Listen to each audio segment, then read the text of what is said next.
అండి. దేవుని హుండీలో వేయాలనుకుని పర్సు నుండి తీసిన 50 రూపాయల నోటు పెద్దదిగా తోస్తుంది.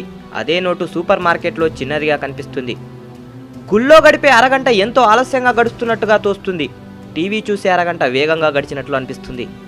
భగవద్గీతలో 10 పేజీలు చదవడానికి ఎంతో విసుగనిపిస్తుంది.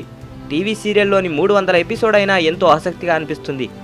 దినపత్రికలో వచ్చేవి మనం నమ్ముతాం, కానీ పురాణాల్లో చెప్పేవి నమ్మబుద్ధి కాదు. క్రికెట్ ఆటని టీవీలో తెల్లవార్లు మేలుకొని చూస్తాం. ఉదయం కాసేపు భక్తి ఛానల్ చూడాలంటే నిద్రొస్తుంది. రికార్డింగ్ డ్యాన్స్ అంటే ముందు సీట్లో ఉంటాం. హరికథ అంటే ఆ ఛాయలకు కూడా పోము.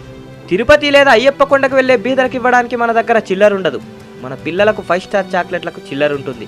ఇంకా చెప్తాను వినండి. మరణం అందరికీ ఉంది, కానీ మరణించాలని ఎవ్వరూ అనుకోరు. ఈ రోజుల్లో అయితే పరిస్థితి ఇంకా విషమంగా ఉంది. భోజనం అందరికీ కావాలి, ఎవ్వరూ వ్యవసాయం చేయరు. నీరందరికీ కావాలి, నీటి వనరులు రక్షించడానికి ఎవ్వరూ ప్రయత్నం చేయరు. పాలు అందరికీ కావాలి, కానీ ఆవును పాలించాలని ఎవ్వరూ అనుకోరు.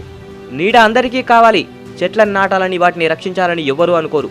భార్య అందరికీ కావాలి, కానీ ఆడపిల్లలు పుట్టాలని వారిని రక్షించాలని ఎవ్వరూ అనుకోరు. ఎందుకు ఇదంతా? పుట్టేటప్పుడు ఏదో సాధించాలని పిడికిలు బిగించి మరీ ప్రాణం పోసుకుంటాం. పోయేటప్పుడు సాధించింది ఏమీ కూడా తీసుకుపోలేదని అరచేతిని ఆకాశానికి చూపించి ప్రాణాలు వదిలేస్తాం. జీవితంలో ఏది శాశ్వతం కాదు.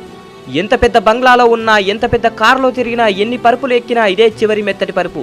బ్రతికున్న నాళ్ళు అందరినీ కలుపుకొని బ్రతుకు, అందరితో కలిసి నడువు, అందరినీ మెప్పిస్తూ బ్రతుకు. ఎంత సంపాదించామన్నది కాదు, ఎలా బ్రతికామన్నదే ముఖ్యం. జై హింద్.